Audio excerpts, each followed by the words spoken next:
The road to Culverton ran uphill for 1.5 miles, and the frost had got into it. The ground was hard as a shut door. Lynette walked in the wheel ruts because the ruts were level, and she carried the parcel against her chest with both arms, the way a person carries a thing that cannot be dropped. Her breath went out ahead of her and hung there. She could smell wood smoke below her, and under it the iron smell of frozen ground. Her boots were good boots. They had been her father's, and she had stuffed the toes with wool. She was 2 miles from the village of Nethercombe. She was 1/4 mile from the gates of Culverton House. She was alone, and she was used to it. Her mother would be by the fire with her hands wrapped, and her mother would not worry, because she had given up worrying about what she could not mend. Her father would have worried. Her father had been dead 4 winters. Lynette stopped at the boundary stone at the top of the hill, set the parcel on it, turned back a corner of the oilcloth and put 2 fingers inside to feel whether the damp had reached the boards. It had not. The leather was dry and cool and faintly grained under her fingertips. Like the skin on the inside of a wrist, she wrapped it again. She had bound the book herself over 11 days, and she was carrying it up a hill in the dark because Lady Culverton had asked for it before the ball and not after, and because the fee was £3, and the fee mattered. Then she heard the horse. It came up behind her fast. She put her back into the hedge, and the horse went by close enough that she felt the heat of it, and the ruts threw up a black spray of half-frozen mud that took her from the hem to the waist. The rider did not look down. She saw him as a shape only, a dark coat and a hat and the pale shine of a stirrup, and something stitched on the saddle cloth that she could not read. Then he was gone. Lynette looked down at her skirt. There was nothing to be done. She had one good dress and she was wearing it, and now it was ruined to the waist. She thought about turning back honestly, the way she thought about most things. Then she went on, because her mother's coal was not going to buy itself. The gate stood open, and the drive was full of carriages. She heard the music before she saw the windows, and when she came round the last bend, the whole front of the house was lit. Every window, top to bottom, and she stopped without meaning to, because she had never in her 22 years seen so much light spent on a single evening. She went to the door on the east side, the one she had always used. It was bolted. A boy with a coal hod told her the kitchen was shut against the crowd, and that anybody with business was to go round to the front and ask. A footman took her name without writing it down. She said she had a delivery for Lady Culverton by her own hand before the ball. He told her to wait. He put her just inside the door in the long gallery, between a marble table and a great blue jar, and he never came back. The gallery was full of people. Lynette stood with the parcel in her arms and looked at the floor and waited, and behind her, near enough that she heard the wine move in the glass, a man began to speak. He had a low voice and never raised it, and even so she heard every word, because the people around him had stopped talking in order to listen. 3 years, he said. 3 years and better than £900 and not a name to any of it. I have written to the committee. I am told the account is closed to enquiry and that the giver wishes it so.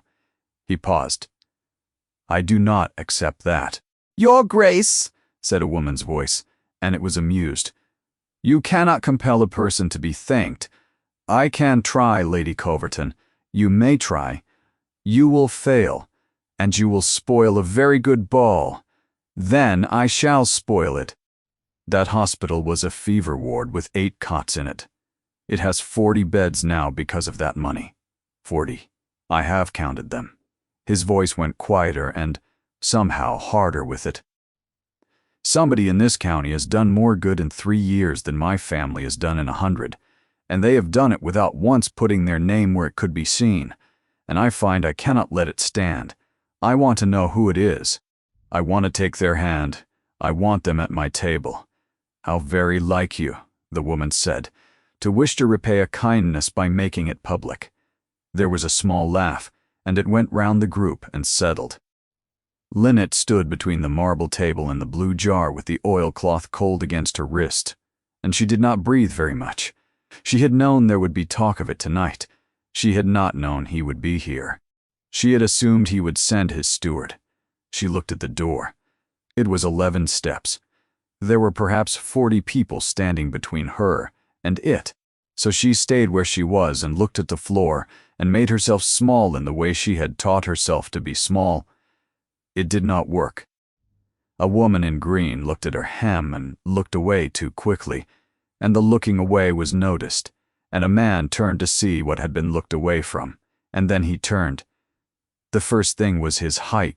He stood as though standing had never once been a thing he had to think about. His coat was dark and plain, his hair was dark, and there was mud on his boots, fresh mud. And Lynette understood before he opened his mouth that it had been his horse on the hill. He looked at her hem. He looked at the parcel held against her chest. "No," he said. The gallery went quiet in a ring, the way water goes quiet. Not tonight. Not in this house, he was not shouting. That was the terrible part of it. He spoke the way a man speaks who has said the same sentence a great many times, and has grown weary of saying it. I will not have it. These people came to give to that hospital by the proper channel, and you will not stand in the doorway of it and work the line. Your Grace, said Lady Culverton, I have seen it every winter of my life. He did not look away from Lynette while he said it. The kitchen is on the east side. The housekeeper will give you bread, and she will give you coal, and she will not ask you one single question, and I will pay for the both of it, and gladly. But you will not beg in the long gallery of a house where I am a guest. Go round. Nobody spoke. Lynette looked at him. She could have ended it in 11 words.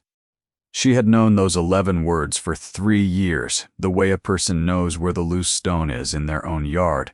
She did not say them, she thought, inside the space of one breath of 3 things.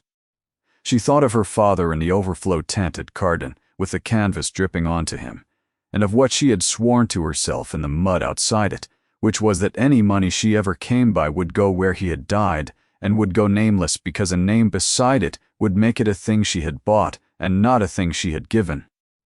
She thought of Mr. Quiney telling her once that 11 of the county's subscribers gave in order to be seen giving, and that if it were known a bookbinder out of Nethercombe outgave the whole of them together, some of the 11 would find reasons to stop.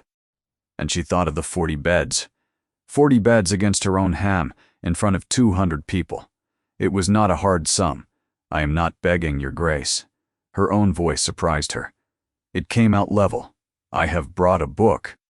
Lady Culverton commissioned it, and asked for it before the ball, and not after. It is bound, and it is paid for, and it is hers. She stepped forward. The ring of people opened for her and closed again behind her. She set the parcel on the marble table and turned back the oilcloth, and the gold on the spine took all that candlelight at once and threw it back into the room. Good evening, she said. Then she walked out of the long gallery of Culverton House with mud to her waist and her chin level, and she did not hurry, and she did not look at anybody, and the door was 11 steps, and she counted every one of them. The cold outside was a mercy. She stood on the gravel and let it get down into her lungs. Above her, at a second-floor window, a girl of 9 who had been sent to bed 2 hours before and had not gone, stood with her forehead against the glass and watched the woman in the ruined dress walk away down the drive into the dark. And behind her in the gallery, Mr. Absalom Quiney, treasurer of the Carden subscription, who had been standing apart all that while and saying nothing at all, went to the marble table and looked down at the subscription book, which the committee had paid him to have bound and which he had not yet been permitted to see. He put out his hand and turned the oilcloth back the rest of the way. The subscription book was carried into the great drawing room at 10:30, as it was every year, so that the roll could be read aloud in the evening's total set down at the foot of the page. It was a beautiful thing, and the room said so. Dark green calf, a blind tooled border, the arms of the county in gold, and sewn so tightly that it lay open flat without a hand to hold it. Mr. Quiney did not read the roll. He stood with his palm on the open board and said nothing for long enough that people began to look at him. "Absalom," said Lady Culverton. "The roll in a moment." He turned the book a little toward the candles. "Come here, if you please. Both of you." Lady Culverton came. The Duke of Havenden came.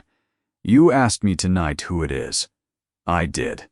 I told you the account was closed to inquiry." "I gave my word to keep it closed, and I have kept it 3 years, and I will not break it in a drawing room. But I never gave my word to stop a man using his own eyes."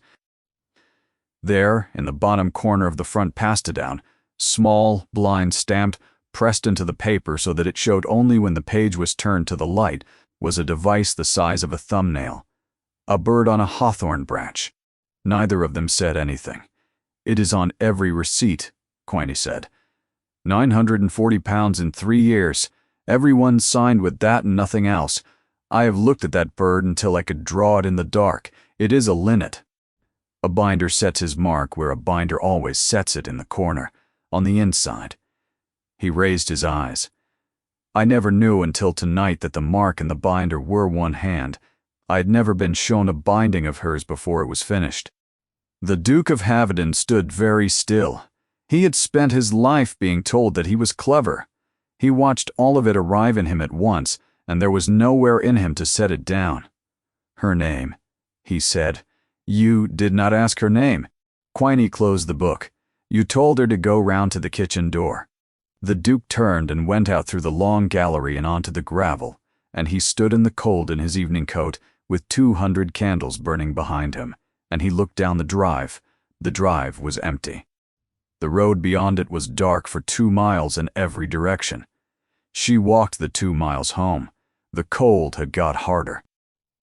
The mud on her skirt froze as she went, so that by the top of Nethercombe Hill, the whole of her hem was stiff and knocked against her shins like board.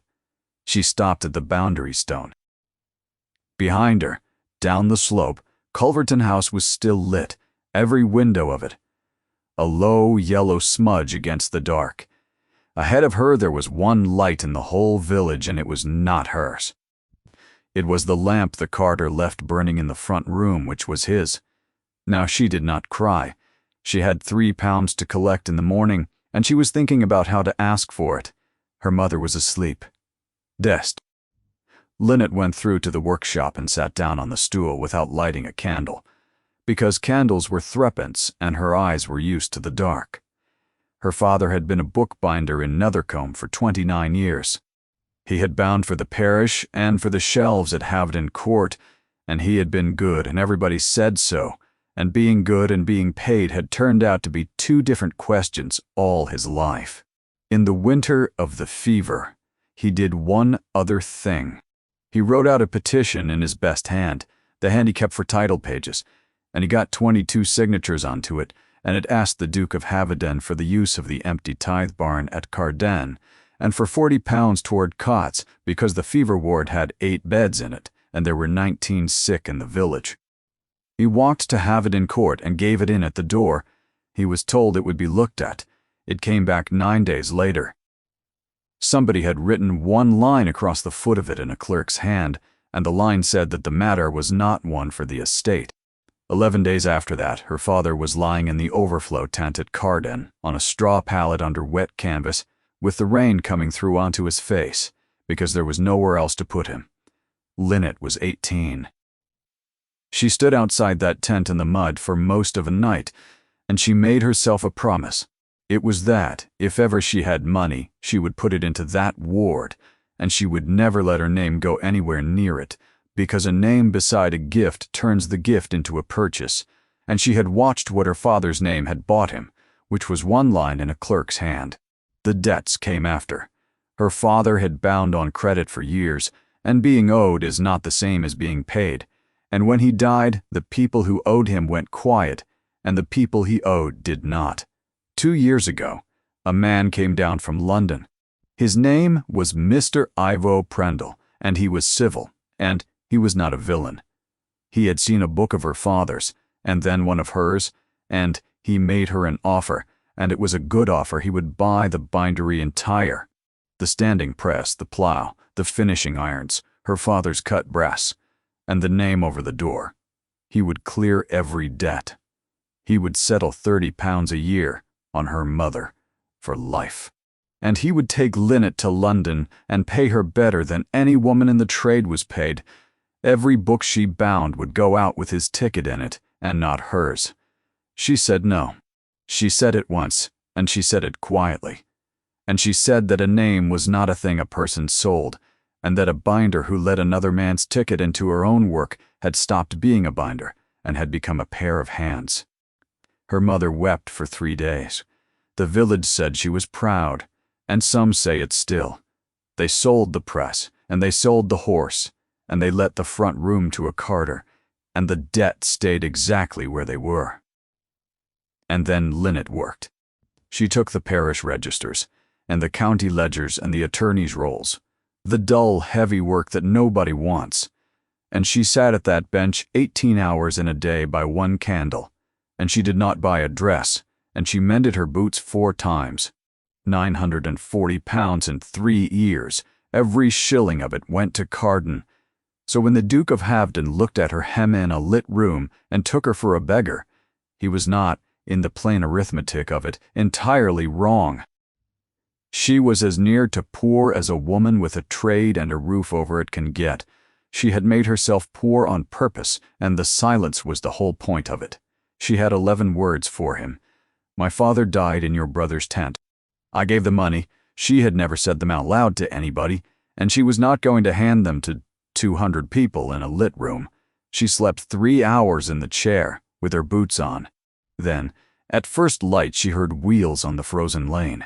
The wheels stopped before they reached the house, because the lane into Nethercombe narrows past the smithy, and no carriage built for a drive has ever got down it. She heard the horses shift. Then she heard a man's boots on the frozen ruts walking, alone. Her mother opened the door, because her mother was up and Lynette was not. He had to stoop under the lintel. He had walked down from the top of the lane, and his boots were wet through, and he held his hat in his hand, and he was still in the clothes he had worn at the ball with a riding coat pulled over them, and he had not slept, and it showed in him the way it shows in men who are never permitted to look tired. "I am looking for Miss Marrable," he said.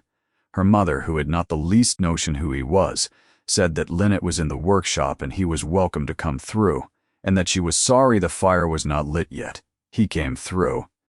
The workshop was 8 feet by 12. There was the bench, the sewing frame, the shelf of finishing irons, the pots, and the smell of paste and leather and iron that Lynette had breathed every day of her life and had long ago stopped noticing. There was nothing else in it. Lynette watched him stand in the middle of her father's workshop and look about him, and she watched him do the sum. She saw him look at the 4 square marks in the boards, where the standing press had stood. She saw him look at the window, papered in one pane. She saw him look at the wall where a clock had hung, and had left its shape behind in the whitewash. £940. He was silent for a while. Then he went to the bench, and stopped. Her father's brass was laid out along it in a row. 30-odd stamps and rolls and gouges, every one of them cut by hand and every one worn to a shine at the shank where a thumb had held it for years. The Duke of Havden reached down and picked one up without asking, and turned it over, and looked at the face of it. It was the Havden arms. "This is my family's crest," he said. "It is my father's brass. He cut it himself. He bound for your library for 29 years. He put it down. He did it carefully. He set it back in the row in the exact place he had taken it from, which she noticed, and which she had not expected. Miss Marrable, I have come to say, do not." He stopped. "I am asking you not to." Her voice was level. She had not slept, and she was standing in a cold room in a frozen dress, and it was level. "If you say it, then I shall have to be gracious about it, and then it becomes a thing that happened between us and got settled, and you will ride home lighter than you came. I would rather you rode home exactly as heavy." He was quiet. "That is fair," he said. It was not meant to be fair. No, it was meant to be true. It is both. He set his hat on the bench, and then he did a thing Lynette had never seen a man of his sort do, which was that he sat down. He sat on the low sewing stool, the one her father had used, with his knees up too high and his coat pooling on the floor, and he seemed not to think about it at all. "I was in Portugal," he said. 6 years. I know. The village knows. I came home 3 years ago to a title I had never expected, and a brother in the ground and a niece who would not speak. And the first thing I did was ride to Carden. I found 8 cots and a roof with daylight coming through it. He was looking at the floor.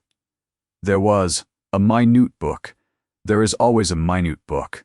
I read it through. There was a petition entered in it from the winter before. Entered and refused, with the names of the 22 people who had signed it copied out fair, and the first name on the list was a binder out of this village. Osric Marrable. Osric Marrable. He said it as a man says a word he has read a great many times and never once spoken aloud. I have known that name for 3 years. I did not know until 10:30 last night that I had ever met his daughter. "You have not met her," Lynette said. "You told her to go round to the kitchen. He took it. He did not defend himself, and he did not flinch, and he did not look up, and she found unwillingly that she respected the way he took it." "Was he sick when he wrote it?" he said. "No. He took it 11 days after the answer came back." "Where?" "In the overflow tent." He raised his head. "Which overflow tent? The one behind the ward, under the canvas?" "Because the barn your brother would not lend was still empty, and the ward still had 8 beds in it. The room went very quiet. Outside, somebody's chickens were being let out. Say the rest of it," he said. "There is no need." "There is every need. You have carried it 3 years, and I have been in the room a quarter of an hour, and I can already hear the shape of it. Say the rest." She said it flatly. Once, the way she had said no to Mr. Prendle. "My father died in your brother's tent. I gave the money." The Duke of Havenden went completely still. He sat on a binder stool in a room with nothing in it and held his own hands together in front of him. And Lynette watched his thumb press down hard into the back of his other hand, hard enough to leave a white mark, and go on pressing, and that was the only part of him that moved. She had wondered for 3 years what she would feel when she finally said it out loud. She had not expected to feel sorry. After a time, he stood up and took his hat off the bench. "I should like to sit down again in a moment," he said. "But first I am going to give you something, and I would rather do that on my feet, and I would rather you heard the whole of it before you say no." He took a folded paper out of his coat. "Your father's debts were held in 4 places," he said. "I sent to all 4 of them yesterday, before the ball, for a reason that had nothing to do with you, and which I will tell you about on some other day. They are bought and they are discharged. There is nothing owing on this house or on this trade to anybody. And this is the freehold, and it is written in your mother's name, and not in yours, because I would rather you were not able to give it away." He held the paper out. Lynette did not take it. "How much?" she said. "That is not the— How much, your grace?" £611. Take it back." "Miss Marrable." "Take it back." She did not raise her voice. She had never once needed to. "You have not understood one single thing I have said to you this morning. Sit down." He sat down on the low stool. "I have refused this before," she said. "A man from London offered me the same thing in worse manners, and my mother wept for 3 days, and I have not been sorry once. You want a name put onto something. Mine on your roll or yours on my roof. It makes no difference which way round it runs. It is the same act, and I will not have it in this house. It is not a purchase. Everything is a purchase. Once a name goes on it. It is the only thing I own that is worth anything." She looked at the paper in his hand. "Burn it or keep it. It is nothing to me either way." He folded it slowly and put it back inside his coat. "Then tell me what to do," he said. because I will not insult you twice in one day, by pretending I have no money. You may do two things. Name them.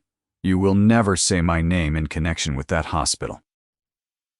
Not to your committee, not to your family, not on your deathbed. If it is ever said aloud, it will not be said by you. Agreed. You will put your own name on that roll, publicly at the reading, for whatever sum you can stand, and you will let the whole county watch you do it. There are 11 men in Carden who give, in order to be seen giving. They will not follow a bird in the corner of a book. They will follow a duke. He looked at her a moment. That is clever, he said. It is not clever. It is arithmetic. He was quiet a moment. Yes, he said, both. Then he went out through the front room past her mother, who had got the fire lit and who curtsied to him in her own house without knowing why. And he thanked her for the warmth, and he walked up the frozen lane to where the carriage was waiting. Her mother came back through. What did he want? He was asking about a book, Lynette said. She went out into the yard and put both hands round the iron pump handle and held on until the cold had gone into the bones of her fingers and begun to hurt because she had just refused a house for the second time in her life, and it had been easier the first time. She had meant to walk back up to Culverton that day and ask for her £3. She did not go. At noon a boy came down the lane with a note, and it was not from Lady Culverton, and it was not about the fee. There is a book at Haverden Court that wants mending. It is not mine. Come Thursday. You will be paid the proper fee and not 1 shilling above it. Lynette turned the paper over. There was one more line on the back of it. Whose it is you will see when you see it. He sent a carriage on the Thursday morning. Lynette sent it back up the lane empty and walked the 5 miles. A carriage is a thing somebody pays for. Her boots she had paid for herself 4 times. Haverden Court was not what she had braced for, and what she had braced for was Culverton. Culverton had been built to be looked at. Haverden had been built to be lived in and added to for 200 years by people indifferent to how it looked from the drive. It was long and low and gray, and 3 dogs were asleep on the steps. Inside, it was warm. That was the thing that undid her. There was coal burning in the hall grate, and a smell of hot iron and of dog, and the floors were oak, and oak does not ring. She walked the length of that hall and made no sound whatever, and the silence was worse than an echo would have been, because an echo would at least have announced her, and instead she came into the house like something that had got in. The library was 2 rooms knocked into one with a gallery round the top, and it held, she thought, 4,000 books. She stood in the doorway a while. Then she went to the nearest shelf, because she could not help it, took down a volume of sermons, and opened the front board. There, in the corner of the paste down on a ticket gone brown at the edges, it said, "Bound by Osric Marrable, Nethercombe." She took down the next, the same. She went along that shelf and the one beneath it, and stopped counting at 40, and then she had to put her hand flat on the wood and stand still for a moment. She was 22 years old, and she was standing in the middle of 29 years of her father's work, and he had never once in his life been inside this room. He had delivered at the door. He had been paid at the door. He had never seen where any of it went. Something moved behind her. Lynette turned round. A girl was standing in the far doorway with a book held against her chest in both arms, which was how Lynette herself had stood at Culverton with a parcel. The girl was 9 or thereabouts, in grey, with her hair pulled back badly. "Are you the beggar?" she said. Lynette did not flinch. "I am the bookbinder. My uncle called you a beggar. I heard him from the window." The girl came 2 steps into the room. "I watched you go down the drive. Your dress was ruined." It was. Then she came the whole way across the room, which took her some time, and held out the book. It had been a book once. The boards were there, and most of the leather, but the back was broken clean through in 2 places, and the sections were staying in only out of habit, and somebody had tied a length of blue ribbon round the whole of it in a bow. Lynette took it. She turned it over in her hands the way a doctor takes up a wrist. "Who tied the ribbon?" "I did. It was sensible. It has kept the leaves in their order. Linnet opened the front board, bound by Osric Marable Nethercombe. Do you know who bound this? No, my father did. The girl looked up at her. It was my mother's, she said. I thought it might be. She read it to me. It is birds. The girl's voice did not change, but her hands had come up and taken hold of one another. I carried it about. That is how it broke. Everybody says I broke it. You did break it, Linnet said. That is what books are for. A book that has not been broken has not been read. My father used to say that a binding is a promise the thing can be opened again, and a promise is no good at all if nobody ever tests it. Can you mend it? Yes. Will it look the same? No. It will look like a book that has been mended. I can make it strong, and I can make it honest. I will use your mother's leather where it is sound, and new leather where it is not, and you will always be able to see the join. If you want a book that looks as though nothing ever happened to it, you must ask somebody else. No, the girl said. I want the join. Then we are agreed. Linnet sat down on the floor, because there was a good square of sun on the boards and light as the whole of the trade, and she spread her tools out on her apron and began to take off the ribbon. The girl sat down opposite her, cross-legged, chin on her fists. My name is Audley, Linnet Marable. Linnet is a bird. It is. It is in here. Audley turned to a page near the back without having to look for it. There. They stayed like that a long while. Linnet worked and explained as she went, because she had been taught by a man who explained everything, and Audley asked questions, and then more questions, and then began handing her things before she asked for them, which is the first sign of anybody who is going to be any good. At some point, Linnet became aware that they were not alone. Linnet kept her eyes on the work. She finished lifting the first section clear and laid it down in its order. Uncle, Audley said without turning round, she says I was right about the ribbon. Linnet looked up then. The Duke of Havedon was standing just inside the door with one hand still on the frame, and he was not looking at Linnet at all. He was looking at his niece, and his face had gone the color of the paper in Linnet's lap. Come with me, he said. Please now. He did not take her to a drawing room. He took her down a passage and through a door into a small square room with a desk and 2 chairs, and a wall of ledgers and a fire gone down to almost nothing, and he shut the door and then stood with his back against it a moment as though he needed it there. How long was she talking to you? An hour. Perhaps longer. In sentences, whole ones, a great many of them. He put his hand over his mouth. It was, Linnet thought, an extraordinarily ordinary gesture for a man of his sort, the kind of thing a carter does when he has come round a bend and seen what is in the road. She has not said 4 words together to a living soul since her father died, he said. Not to me, not to her grandmother, not to 3 governesses in turn. She talks to the dogs. I have stood outside a door and listened to her talk to a dog for an hour, and then I have gone in and she has stopped. He took his hand away. 3 years, Miss Marable. She wanted to talk about the book. She has carried that book about for 3 years and has never let one person touch it. My mother arranged to have it sent to London to be rebound properly, Audley screamed. I have never heard a child make a sound like it, and I was 6 years in Portugal. He came off the door and sat down on the edge of the desk instead of in the chair. You had it in your lap inside a quarter of an hour. I did not do anything clever. I told her the truth about it. That is the whole of what children want, and almost nobody gives it to them. He looked at the dead fire for a moment.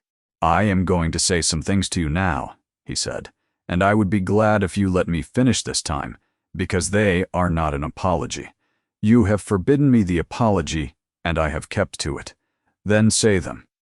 In this room, you will call me Corwin. Not outside it. Outside it, we shall be entirely proper, and you may call me whatever you please. Why? Because what I have to say is not the sort of thing a duke says, and I would rather not be one for 10 minutes. She sat down. She had not meant to. "For 3 years, I have been trying to find out who was giving that money," he said, "and I told myself the word for it was gratitude. It was not gratitude. It was bookkeeping. I wanted a name because a name can be paid, and a debt that has been paid stops being a debt, and I have wanted very badly for 3 years to stop owing something I did not do." He was not looking at her. "You will not let me pay it. You will not let me be sorry out loud. So it stays where it is. I have slept badly for a fortnight, and I have decided I am glad of it, which is the first honest thought I have had since I came home." Lynette said nothing. There was nothing to say that would not have been a kindness, and a kindness would have let him off. "Now the small thing," he said. "It is a great deal smaller than what I offered you in your father's workshop, and you may still say, 'No.' And if you say no, I will not ask again, and I will not sulk about it. Ask. Come on Thursdays. There are 4,000 books in that room, and better than half of them are your father's, and a good number want attention. You will be paid at whatever rate you set, and you will set it, and if you set it low, I shall argue with you." He paused. "And you will teach my niece to fold a sheet." "That is work," Lynette said. "That is not charity." "No, it is work. I have learned that much. Will you be in the room?" "No," he said it at once. "That is the other half of it. I will not be in the room." "Why not?" "Because I have twice put you in a position where you had to be dignified in front of somebody, and I find I would rather not do it a third time. And because I do not trust myself to sit in a room with you and say nothing, and there is nothing I am entitled to say." He stood up off the desk. "If I have anything I want to tell you, I will put it in the book. In the book. You will be mending them, I will be reading them. It seems to me a reasonable arrangement." She set her fee at the county rate for restoration, which was 1 3 the hour, and he said it was an insult, and offered 2 shillings, and she said 1 3, and after some minutes he wrote down 1 3, and Lynette noticed that he was not a man who enjoyed losing, and that he had not made any show of enjoying it either. That night, at home by one candle, she opened the case she had carried back and took out the first of the volumes she had agreed to work on, a county history with the head of the spine gone. There was a slip of paper inside the front board. It had been cut off the margin of something, and it was folded once, and there were 2 lines on it in a small hard hand.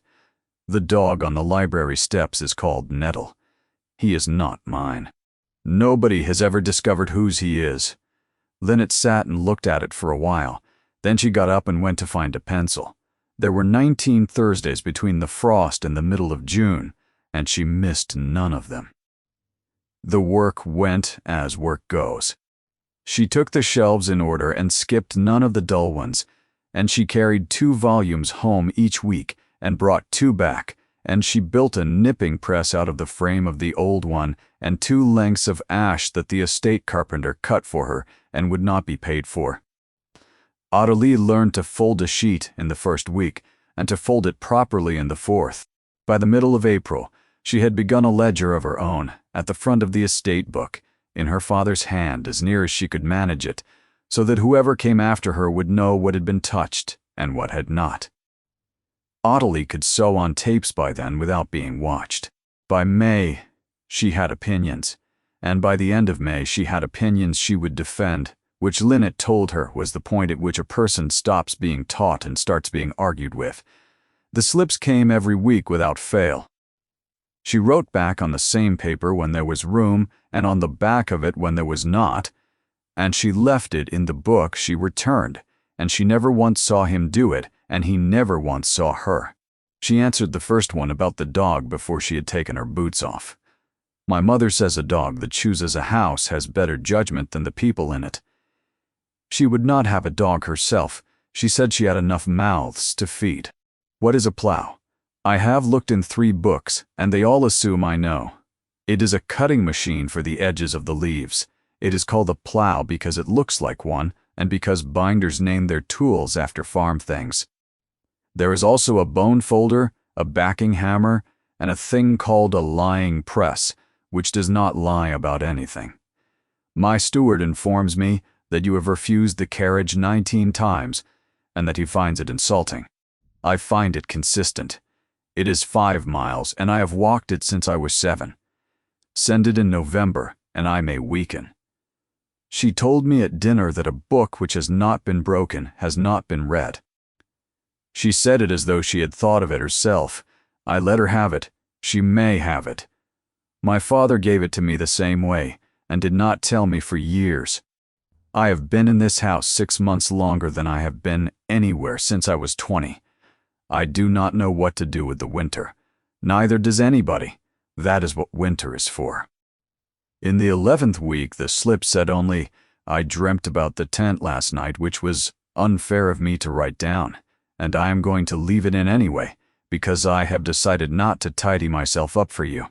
Then it held that one a long time before she answered it. Then she wrote, I dream about it in February and not otherwise. It goes. It does not go entirely. I would not want it to.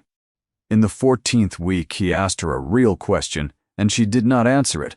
And the following Thursday, the slip said, that was not fair. Ignore it. I would rather have 19 years of small paper than one wrong question. There was 1 week in May when nothing came, and Lynette worked the whole day with her ear turned toward the door like a fool, and then found it at the very back of the second volume instead of the front, folded twice. It said, I put it further in this week to see whether you would look. She wrote underneath, I looked, and added nothing to it.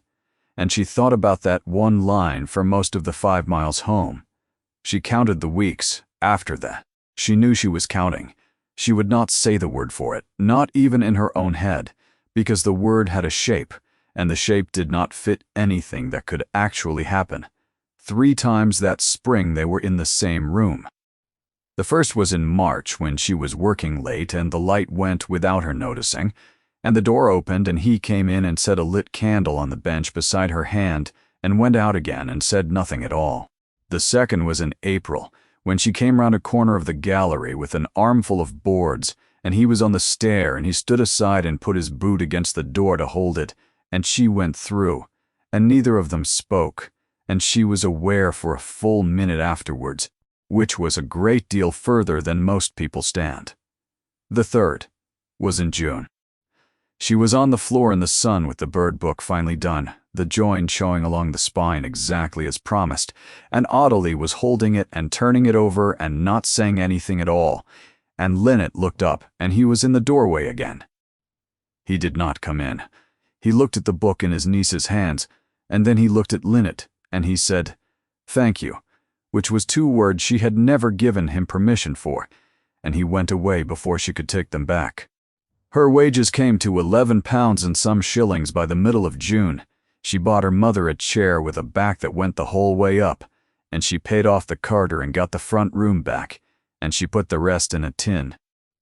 She thought sometimes, walking the 5 miles in the long light, that she had built a life that had exactly one impossible thing in it, and that she had arranged it very carefully, so that the impossible thing was never in the room, and that this was probably the best arrangement available to a bookbinder in a county with a duke in it. On the 19th Thursday there was a carriage in the drive at Hovden that she had not seen before. It was black, and it was very clean, and it had 4 matched horses, and there were 2 servants taking a great many boxes down off the back of it. Nettle was not on the steps. Nettle had gone somewhere else entirely. The Dowager Duchess of Hovden did not send for her. That would have given Lynette a journey to think during and a door to come through, and Aramantha Hovden had not got to 71 by handing people advantages. She came into the library instead and sat down in it. Lynette was on the floor when she came, in her apron with her hands full of paste. Ottilie was at the bench. Nobody announced anybody. There was simply, at some point, an old woman in the good chair by the north window with an ebony stick across her knees, watching them work. Ottilie, she said, go and find your dog. Ottilie looked at Lynette. Lynette nodded once. Ottilie went, and she went slowly, and she shut the door behind her with a good deal more noise than a door needs. Wash your hands, Miss Marrable, and sit down." Lynette washed her hands in the bowl at the bench and dried them, and took her time over it, and then she sat down in the chair opposite. She was aware of her apron. She left it on. Aramantha looked at her for some time. "You are not pretty," she said. "That is in your favor. Pretty would have been vulgar in the circumstances." She set both hands on the stick. "I am going to tell you 4 true things, and then I am going to tell you what you will do. I do not intend to insult you by pretending any of it is for your own good. That is more than most people offer. Do not be clever with me. I invented it." The old woman's mouth did not move. 1. £940, in 7 payments over 3 years, into the Carden subscription. My cousin's son is a partner in the bank. It took him 4 days, and a favor I shall have to repay. Lynette did not move. 2. My son has been writing to you on scraps of paper, inside books for 5 months, which he believes nobody knows about, and which every servant in this house has known about since the 2nd week. 3. The county is talking, and it has stopped bothering to lower its voice. And 4 is the one that will cost you something. So attend." Aramantha leaned forward very slightly. "You have spent 3 years, and every shilling you had, making certain that nothing you gave could ever be called a purchase. You would not put your name to it. You would not let my son put his money on your roof. I understand it. I do not think you are a fool. I think it is the only thing you own." She let that sit. "Marry him, and you hand them the word yourself. Bookbinder buys a duke for £940. They will say it at every table in this county, and then at every table in London. And they will say it for 40 years, and when you are dead, they will say it about your daughters. And they will say it about the hospital, Miss Marrable. Every bed in it. That is what you will have bought with the one thing you own." The room was quiet. Out in the passage, a dog scratched at something. "Is that the whole of it?" "No. There is the child." Aramantha's voice did not soften, and did not need to. "That girl has fastened onto you. She has not fastened onto anybody in 3 years, including me, and I am her grandmother, and I have tried. If this ends badly, she will break a 2nd time, and there will be no mending her, and you and I both know that 2nd breaks do not mend. You cannot risk her on a feeling, neither can he. That is not cruelty. That is arithmetic, which I am told is a word you like." Lynette sat with her hands in her lap. She had known walking up the drive that morning that this was coming, and she had thought she was ready, and she had not been ready for it to be correct. "One question, madam, if you will allow it. You may ask, whose hand wrote the line at the foot of my father's petition?" The old woman did not blink, but her fingers, which had been quite loose on the stick, closed round it. "A clerk's hand," she said. "Whose words?" There was a pause of perhaps 3 seconds, which in a woman of that construction is an eternity. "Mine," said Aramantha Havenden. "My elder son was 31 and could not read a page of accounts without help, and I read the estate for him. And a petition came in asking for a barn and £40, and I told him the matter was not one for the estate, and he wrote it out, and a clerk copied it fair." She did not look away. "I am not going to tell you I have forgotten it. I remember every word of it, and I remember the name at the top of the list, and I have remembered it for 4 winters. I do not intend to discuss it with you.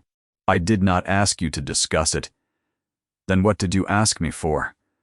Because you have carried it 4 years, and I have carried it 4 years, and neither of us has put it down, and I do not believe either of us ever will."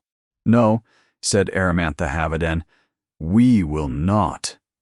"Because I wanted to know whether you and I have the same arithmetic," Lynette said. "And we do. You did a correct thing, madam.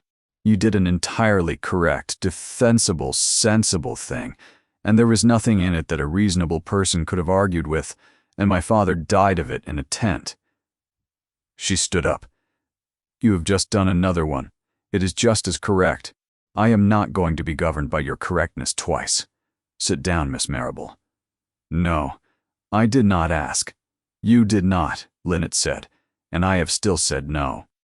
She picked up her apron strings and tied them again because her hands wanted something to do.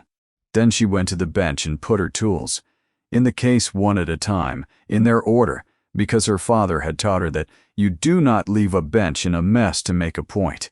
At the door she stopped. The mending is finished as far as the third shelf of the west wall, she said. There is a note of what remains in the front of the ledger. Whoever comes after me will be able to follow it. At the gate, she stopped and looked back once at the long gray front of the house. There was nobody at any window of it, and she had not expected there to be.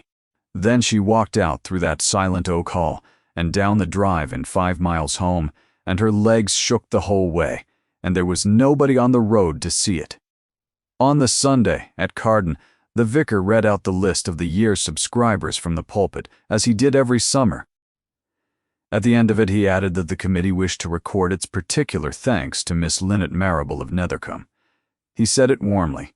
He had been told it would be a kindness. Her mother heard it in church, in the third pew, with her hands wrapped, sitting beside a woman she had known for 30 years.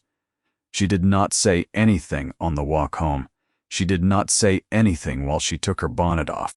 She went through into the workshop where Lynette was pretending to work, and she stood in the doorway. "How much?" she said, "Mother." "How much, Lynette?" £940. Thomas Marrable put out her hand and took hold of the bench. "Say it again." £940. Over 3 years, every shilling of it.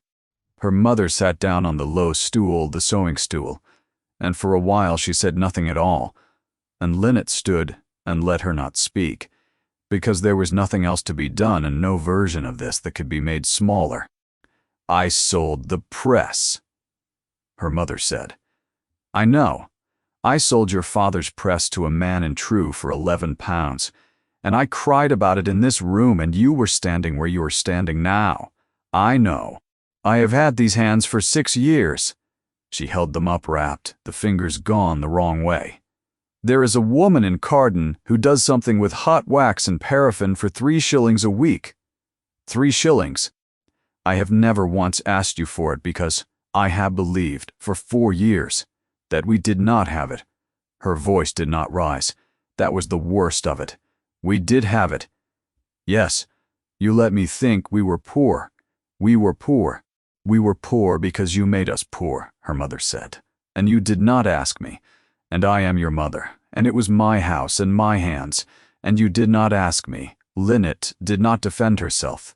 There was no defense. She had known it for 3 years, in the part of a person where the true accounts are kept, and she had never once let it come up into the daylight, and now it was in the daylight and it was smaller and worse than she had imagined. "No," she said, "I did not ask you. Why?" "Because you would have said yes," Lynette said, "and then it would have been yours as well, and it was not going to be yours. I wanted it to be mine. I have thought about that a great deal, and it does not get better with thinking." Her mother looked at her a long while.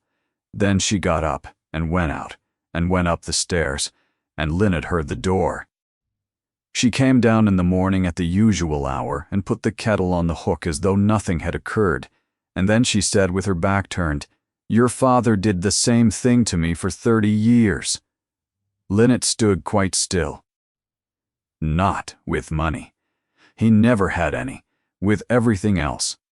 He would take work at half the price because the man was in trouble, and he would not tell me until the quarter came round and there was nothing in the tin.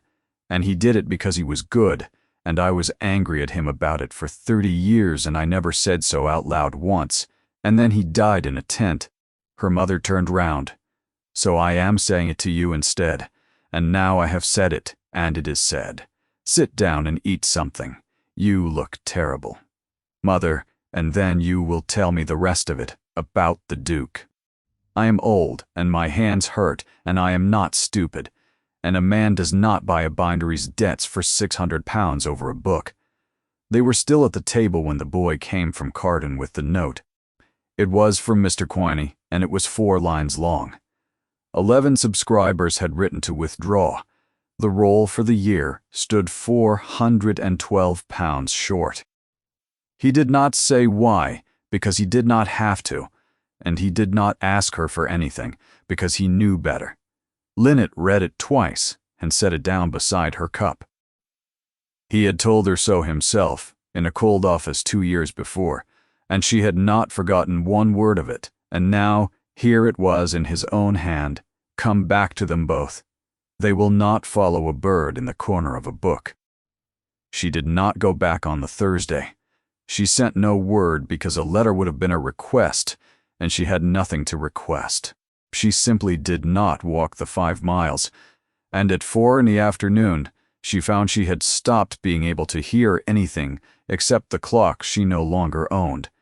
No slip came, because she had left no book for one to be put in. She understood on the second Thursday that she had built the arrangement herself, so that the moment she stopped, it stopped with nothing left over. 19 weeks of paper, and not one line of it anywhere but inside books in another man's library. 9 days. 14. 22. She worked. She took the parish registers again, and the attorney's rolls, and she was faster at it than she had been at 18, and it paid the same. Her mother went to the woman in Carden on a Tuesday about her hands, and they were better afterwards, which was the one good thing in that month, and Lynette held on to it. On the 22nd day she walked up to the boundary stone. It was June, and the hill had gone entirely green, and the ruts that had been iron in February were soft and full of plantain. The stone was warm. She put her hand flat on the top of it, and it was warm the whole way through, which she had not known a stone could be. Down the slope, Culberton House had disappeared. There were leaves on everything now, and you could not see one window of it from the top of the hill. And if she had not gone up this road in the frost, she would not have believed a house was down there at all. She sat on the grass with her back against the stone and did the arithmetic properly. For the first time, the way her father had taught her to do a sum you were afraid of, which is slowly and out loud. The hospital was 412 pounds short, and it was short because of her. That was the true thing, and she made herself say it, and it did not kill her. And then she made herself say the other one. She was not sitting on a hill in June because of 412 pounds. She had been short of money her whole life, and it had never once put her on the ground. She was on the ground because it was Thursday, and because for 19 weeks, a man she was not permitted to want had left her 2 lines of small, hard handwriting inside a book, and she had told herself the entire time that she was managing it very sensibly, and she had been lying, in a ledger, which was the one place she had always believed. She was honest. She had refused a name on a gift so that the gift could stay clean. She had refused a name on herself so that she would never have to find out what she was worth. Those were not the same act, and she had been treating them as the same act for 4 years. And it had taken an old woman in a good chair to show her the difference. The sun came round. She got up and went down the hill. There was a pony at her gate. It was a fat brown pony, with its reins over the post, blowing hard, its neck dark with sweat. Sitting on the doorstep beside it, with her arms round her knees and her boots undone, was Ottilie. You said, "A promise is no good if nobody ever tests it." That was the first thing she said, not hello. She was gray with tiredness, and she had a bruise coming on her cheek where a branch had got her, and she had ridden 5 miles alone at 9 years old, and she had clearly been composing that sentence for most of it. I did say that. You said it about the ribbon. Ottilie's chin went. You said you would always be able to see the join, and I said I wanted the join, and you said then, "We are agreed." That was a promise. And then you did not come, and nobody would tell me why, and my grandmother said it was not a suitable question, and my uncle said I was to leave it alone, and I have not left it alone for 22 days. Lynette sat down on the step beside her. "No," she said, "you have not. Give me your foot." She did the boots up. Ottilie let her. Is it because of me? No. Is it because of my father? The child was looking straight ahead at the pony. I know about the tent. Nobody told me. I read the estate book in the passage cupboard. It is not locked, and I can read. Lynette shut her eyes for a second. It is not because of you. And it is not because of your father, she said. Your father did a thing that a great many people would have done, and my father died of it, and those are both true and they will go on being true, and it is not your account, and I will not let anybody put it in your name, but... Do you understand me? No. Good. Neither did I at 9. Ask me again at 20.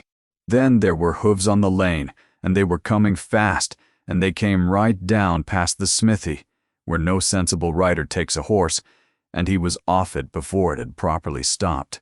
He looked at the child first. He crossed the yard and went down on one knee in front of her, and took her face in both hands, and turned it to the light and looked at the bruise, and then he said, "Never again. Do you hear me? Never in your life again."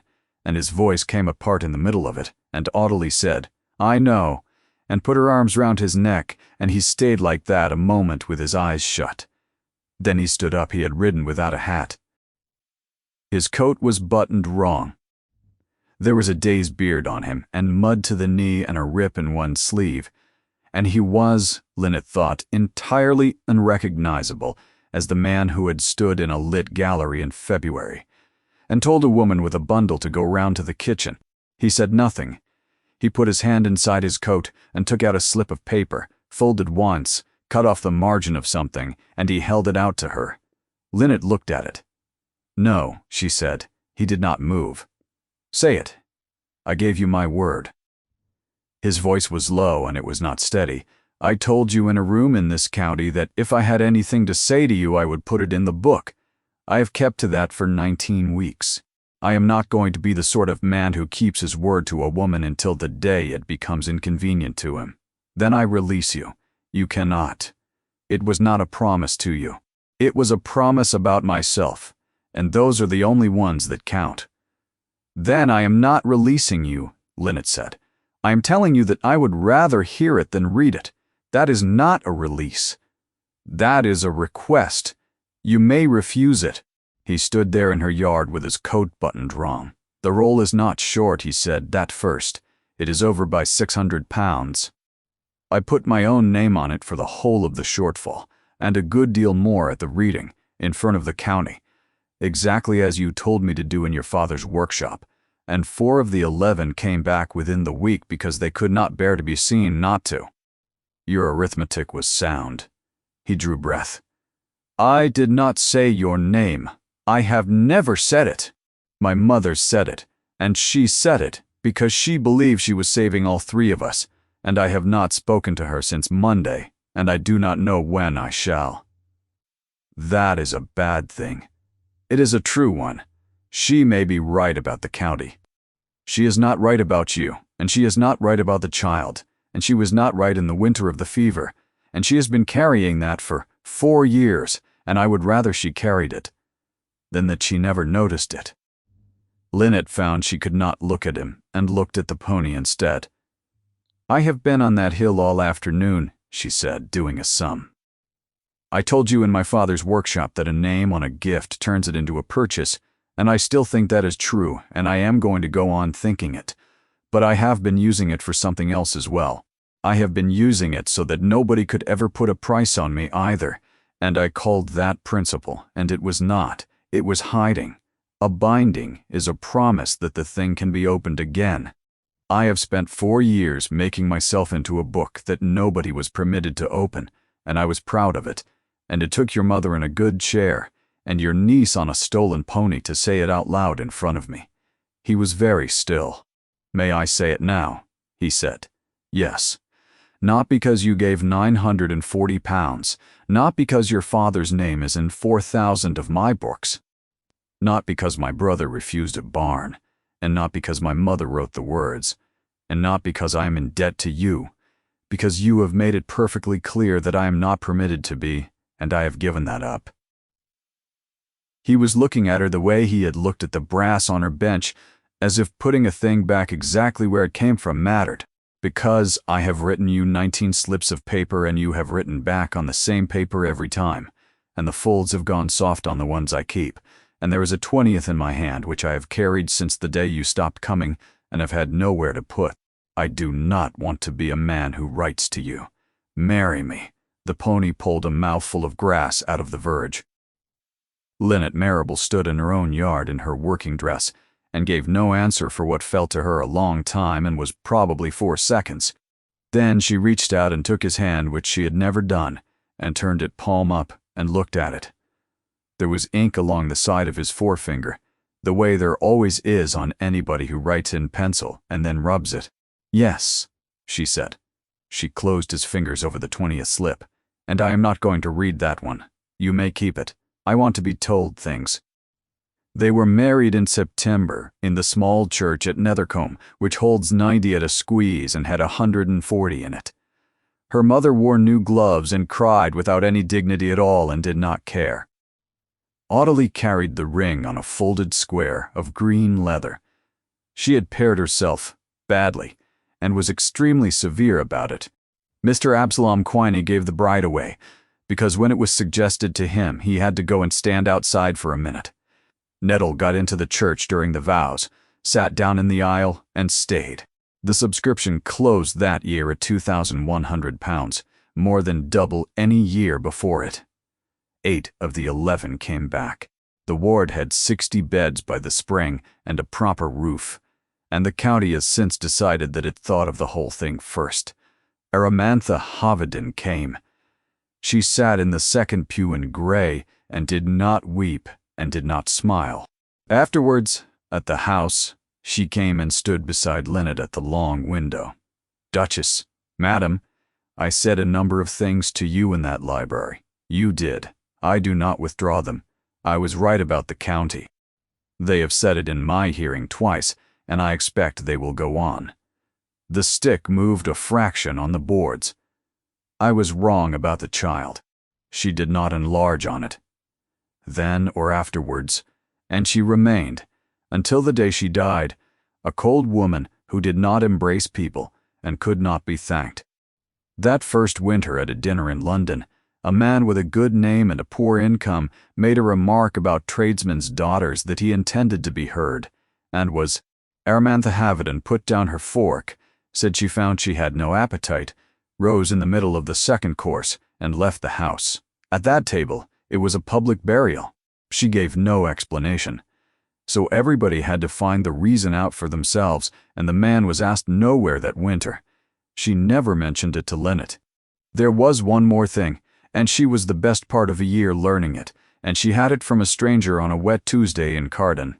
She had gone in about paper for the new ledgers, and stopped at the churchyard, as she did at the corner where her father is. An old man was cutting the grass round the stones with a hook. He straightened up and looked at her a while. You will be the binder's girl. I am. Jory Pentreath, sexton here. Wheelwright before my back went. He wiped the hook on the grass. I signed your father's paper that winter, 9th name on it. I know the list, Lynette said. Lynette said, I know all 22. Then you will know I owed £18 to a man in True for the best part of 9 years, and my wife knew it and nobody else did. 3 summers back a fellow come to my door and said it was settled, would not say by who. Said the cost was already met and went off up the lane. I asked in the town, nobody would tell me. And then I got talking, over a while, to Bell the tanner and the widow Roach and the 2 Hendy brothers. He put the hook over his shoulder. 18 of them. 22 was in debt that winter, on account of nobody in this town worked that year. Every one of the 18 is clear. Every single one. Spread out over 3 years, so it should not be noticed, and not one of us ever told who done it. And the last of the 18 was settled in February of last year. Lynette stood in the wet grass. February of last year. The day before the ball, she said. I would not know about a ball. No, she said, I do not suppose you would. He never come and looked at us neither. That is the part I think on. He never come to see what he had bought. A man who wanted the credit would have come. He nodded at the stone. Your father's was the last of it, and he could not clear that one, could he, on account of your father being under there. So he cleared the shop's debts instead, is my guess. And I dare say you sent it back. I did.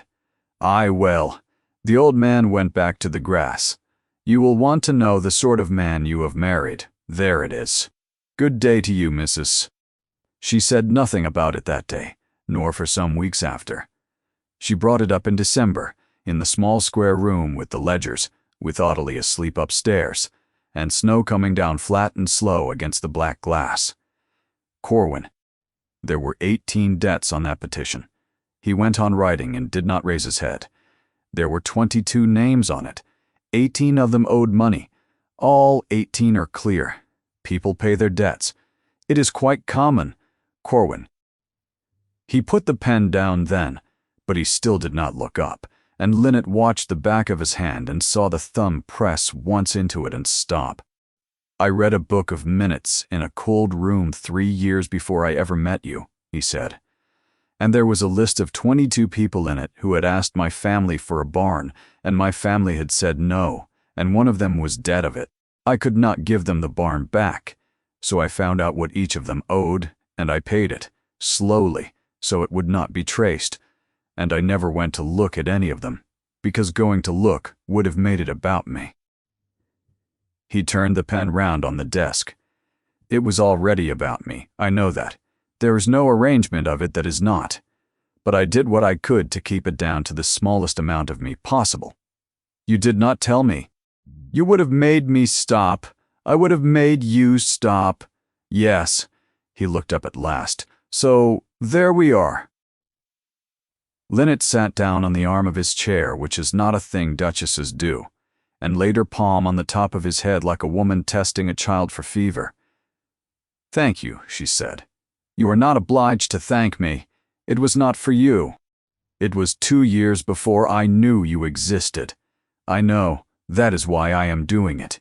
He did not answer that. He picked the pen back up, and she sat on the arm of the chair with her hand on his hair, and the snow went on coming down. Audley was apprenticed properly, with papers, at 12, over the objections of everybody in 3 counties. At 14 she finished her first whole binding, unaided, a quarter calf, sound and square and honest, with the join showing where she had wanted it to show, and she set her ticket in the corner of the front pasted down, blind stamped, no ink and no gold, the way she had been taught.